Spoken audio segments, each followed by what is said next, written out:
রাধে রাধে বন্ধুরা, আমি রূপালী ডেলি ব্লগে অনেক অনেক স্বাগত জানিয়ে ব্লগটি শুরু করলাম। কেমন আছেন আপনারা? আশা করি সকলেই ভালো আছেন। আমরাও বেশ ভালো রয়েছি। নিজের সংসারের কাজগুলো পরিষ্কার পরিচ্ছন্নভাবে করি বলে হয়তো এত সুন্দর। সকাল 10টা থেকে 1:30টার মধ্যে কাজ শেষ। সকালে যত আশিবাসি কাজ ছিল সবটাই সেরে নিয়েছি। তো বাসি বিছানাটা তুলে নিয়েছি। আজকে তোমাদের ভাই ডিউটি যায়নি। তো আজকে আমাদের যে বাথরুমটা ভেঙে গিয়েছে, তো সেই বাথরুমটাই বানাবে বলছিল। তো ডিউটি যাওয়া হয়নি, তো দুদিন ছুটি নিয়েছে। তো সোমবার থেকে ডিউটি যাবে। সকালে ডিউটি যায়নি বলে আমার সকাল দিকে কাজটা আর হয়ে ওঠেনি।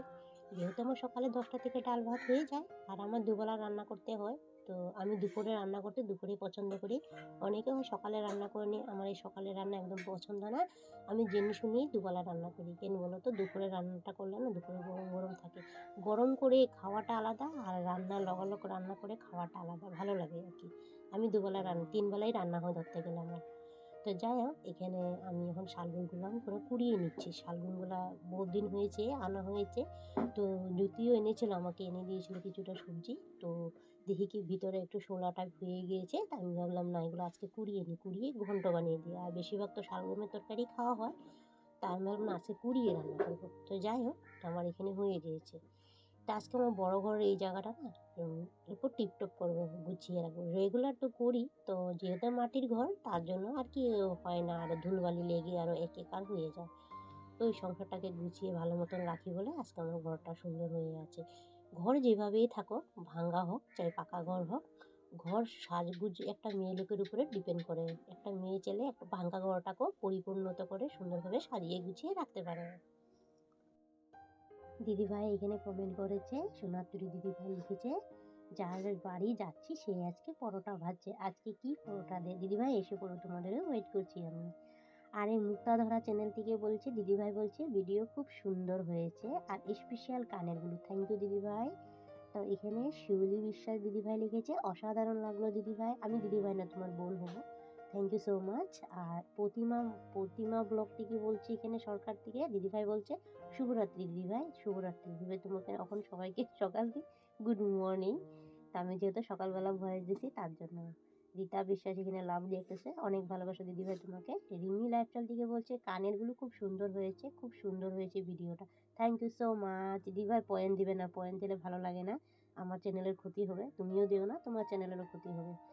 তারপরে এখানে লিখেছে রাজিয়া খান দিদিভাই, লিখে দারুণ হয়েছে দিদিভাই, থ্যাংক ইউ সো মাচ। লিপি রয় দিদিভাই লিখেছে ভালো হয়েছে, থ্যাংক ইউ সো মাচ। গৃহিণী রায় দিদিভাই লিখেছে আজ বসে দেখতে পারলাম না। দিদিভাই কোনো ব্যাপার না, এভাবে ভালোবাসা দিচ্ছ যে এটাই আমার লেগে যথেষ্ট। তারপরে এখানে ব্লগার রাখি দিদিভাই লিখেছে, এখানে খুব সুন্দর হয়েছে ভিডিওটা বোন, আমি যাচ্ছি পরোটা খেতে। দিদিভাই তুমি যেমন বোন বলো না, মনটা ছুঁয়ে যায় সত্যি। অসংখ্য ধন্যবাদ তোমাকে এভাবে ভালোবাসা দেওয়ার জন্য। রীতা বিশেষ আবারও কমেন্ট করেছে, 7 নম্বর লাইক দিয়ে পুরো ভিডিওটা দেখে নিলাম। দিদিভাই তোমাদেরকে অনেক বিশ্বাস করি আমি। এভাবে 7 নম্বর 8 নম্বর না বললে হবে, ছোটো মোটো একটা লাভ দিয়ে দিলে হবে। তো অনু ব্লগ থেকে বলছে, বনু কানেরগুলো খুব সুন্দর, আমাকে দেবে? হ্যাঁ দেবো, কেন দেবো না, এসো করো। তারপরে এখানে কবিতা মালা দিদিভাই নতুন এসেছে, থ্যাংক ইউ দিদিভাই, এভাবে ভালোবাসা দিয়ে পাশে থেকো। তো ভিডিওটা খুব সুন্দর হয়েছে মামুনি, খুব ভালো লাগলো। বাহ, বেশ সুন্দর নাম তো দিয়েছে তুমি আমাকে দিদিভাই, তোমাকে অনেক ভালোবাসা। দেখতে পাচ্ছ, অথচ তোমাদের কমেন্টগুলো পড়তে পড়তে আমার অনেকটা কাজে এগিয়ে গিয়েছে। আর এখানে ডালটা সোমবার দিয়ে মানে সিদ্ধ দিয়েছিল, যে উপরে মটরগুলো সিদ্ধ দিয়েছিল টিফিন বাটিতে ঢুকিয়ে, তা সেই মটরগুলো না খুলে গিয়েছে আর ডালের মধ্যে পড়ে গিয়েছে। ওকে বলেছিলাম সিদ্ধ দিতে, ও ভালো মতন লাগিয়েছে কি না জানি না, তো লাগিয়েছে বোধ হয়, না লাগিয়ে তো আর এভাবে দিবে না। তো তো খুলে গিয়েছে, যাই হোক সিটি মেরেছে না, জলটা বেশি হওয়ানে আর কি ঢাকনাটা খুলে গিয়েছে, গরম ভাব ঢুকে গিয়েছিল তার জন্য খুলে গিয়েছে। তো যাই হোক ব্যাপার নাই কোনো। তো আমি এখানে আলুগুলো ভাজা বসিয়ে দিচ্ছি, তরকারিটা করবো। আমার পরিবারে আরেকটা নতুন দিদিভাই হয়েছে, মানে লিখেছে, তো নতুন এসেছে। তো কি লিখেছে এখানে, খুব ভালো লাগলো, শুধু দূর হয়েছে দিদিভাই, আমি বুঝতে পারিনি, জানি না যে লিখেছো। তো তোমাকে অসংখ্য ধন্যবাদ, আমার পরিবারে এসেছো, আমার পরিবারে যুক্ত হয়েছো, আমি খুব ভালোবেসেছি। আর তোমাকে অনেক ভালোবাসা, এভাবে পাশে থেকো। আর তুমি আমার চ্যানেলটা পারলে সাবস্ক্রাইব করে একটু পাশে থেকো, তোমাদের ভালোবাসা একটু এগিয়ে যেতে চাই। তো দেখো আমি এখানে আলু ভাজাগুলো বসিয়ে দিয়েছিলাম, যে মানে শালগম ঘন্ট করব, ওলকপির ঘন্ট করব, যেগুলো কুড়িয়েছিলাম, যে আলুগুলো ভেজে আমি এখন উঠিয়ে নিয়েছি। এখন এটা কালি জিরে ফোড়ন দিয়ে মানে আমি এখন ভাজা বসিয়ে দিয়েছি। তো আমি এখানে বেশি কিছু দিব না, ঘন্টার মধ্যে হলুদ আর একটু নুন দিয়ে দিয়েছি, আর 2টা কাঁচা লঙ্কা চেরা দিয়ে দিব। আর তারপরে আলুগুলো অল্প ভাজা করেছিলাম, যে সেই আলুগুলো দিয়ে নাড়াচাড়া করে নামিয়ে দিব আর কি। আর আলুগুলো ভেজে রেখেছিলাম, যে যদি কাঁচা থাকে অল্পটুক, তো ওটাও সিদ্ধ হয়ে যাবে, তো আমি একবারে দিয়ে দিয়েছি। অল্পটুক ম্যাগি মশলা দিব, দোকানে গিয়েছিলাম স্টিম কমিয়ে, তো দোকান থেকে ম্যাগি মশলা কিনে এনেছি। তখন আমি এটাকে নামিয়ে ফেলবো। তোমরা কীভাবে ঘন্ট করো খেয়ে দেখো একবার, খুব দারুণ লাগে খেতে। আর এটার মধ্যে যদি ডালের গুঁড়ি দিতে পারতে না, আরও দারুণ লাগতো। আমার ঘরে ডালের গুঁড়ি আছে, বাট আমার ঘরের গুঁড়োটা কেউ পছন্দ করে না, আমি কিনে এনেছিলাম, রেখে দিয়েছি, ওটা খাওয়া হচ্ছে না, এভাবে পড়ে আছে। হাই ফ্রেন্ডস, তো শালগম কুড়িয়েছিলাম, যে ওটা বটি বানিয়েছি, আর কোনো কিছু ক্যামেরার মধ্যে তুলে ধরা হয়নি।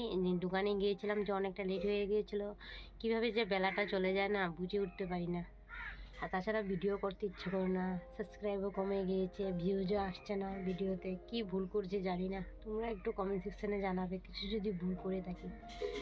তো কি রান্নাবাড়া করেছিলাম, বটি তো ডেকেছি, আর ডালটা তো রোজের ডাল, কি দেখাবো। আজকে ডালের মধ্যে একটা ঘটনা ঘটে গেছে জানো, চলো তোমাদের থেকে শেয়ার করি।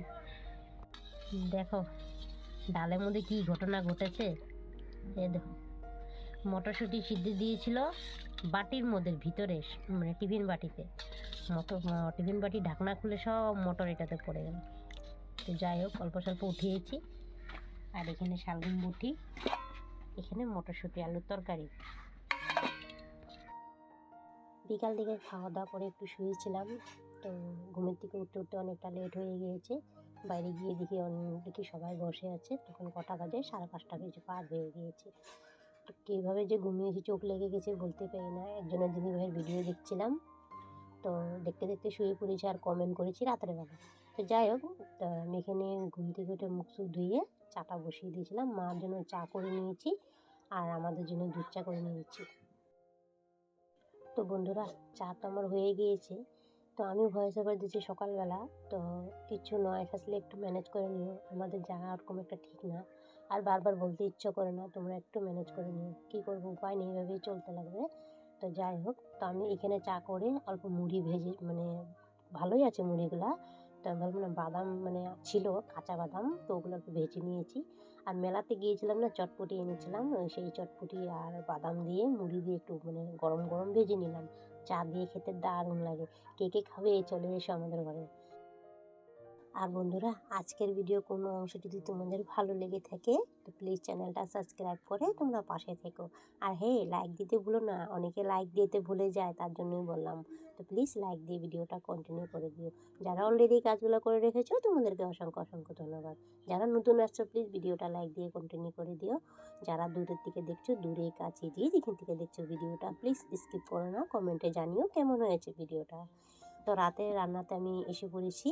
তো বললাম না, এই যে 3 বেলা রান্না করতে হয় আমাদের, একই দশা, সব মেয়েদের একই দশা, রান্নাঘরে না ঢুকলে হবে না। তো যাই হোক, নিজের সংসার যখন করতেই হবে, তো যাই, এখানে আমি ডাল তড়কা করব। আর এখানে ডাল তড়কার জন্য সবটা রেডি করে নিলাম, পেঁয়াজ, রসুন, কাঁচা লঙ্কা, আদা নেই, আদা নেই ঘরে, ফুরিয়ে গিয়েছে, তার জন্য আদা দিলে একটু টেস্টটা বাড়তো আর কি। আর যেহেতু কাঁচা, তো ডালটা ভিজিয়ে রেখেছিলাম, তো ডালটা না নষ্ট হয়ে যাবে, চলো বানিয়ে নিই ডাল তড়কা। তো খুবই টেস্টি হয়েছিলো যখন ডাল তড়কাটা বানিয়েছিলাম, আর সাথে আলু সিদ্ধ। আর সবাই তো জানো, বাঙালিদের ফেভারিট খাবার আলু সিদ্ধ, ডাল হলে তার কিছুই লাগে না, মাছ মাংস ফেল হয়ে যায়। আর সবাই তো জানে আলু সিদ্ধ ডাল ফেভারিট, আমার তো ভীষণ প্রিয় খাবার আলু সিদ্ধ ডাল, আমার বড়রও ভীষণ প্রিয় খাবার। তোমাদের প্রিয় কিনা জানাবে কমেন্ট সেকশানে। তো আমি যেভাবে পেরেছি ওইভাবেই রান্না করেছি, আমি কোনো ইউটিউব থেকে দেখি না, আমার মন থেকে আমি যেরকম পারি ওইভাবে রান্না করে নিই। তো যাই হোক, এখানে মশলাটা কষিয়ে নিয়েছি, কষাচ্ছি মানে জল দিয়ে তেল দিলে কষালে, কি বেশি তেলটা আমাদের ঘরে খেতে পছন্দ করে না। তো যাই হোক, আমার আন্দাজে আমি তেল যখন দিই না, তও বলে বেশি হয়ে যায়, জানি না কেন বেশি হয় আমার হাতে তেল। তো যাই হোক, আমি জল দিয়ে কষিয়ে নিয়ে ডালটা দিয়ে দিয়েছিলাম।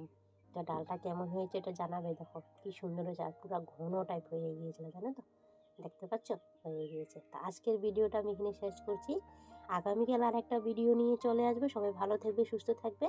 তা কেমন হয়েছে বলো আলু সিদ্ধ ডাল, ওটাও জানাবে। সবাই ভালো থেকো, সুস্থ থেকো। থ্যাংকস ফর ওয়াচিং বন্ধুরা, টাটা।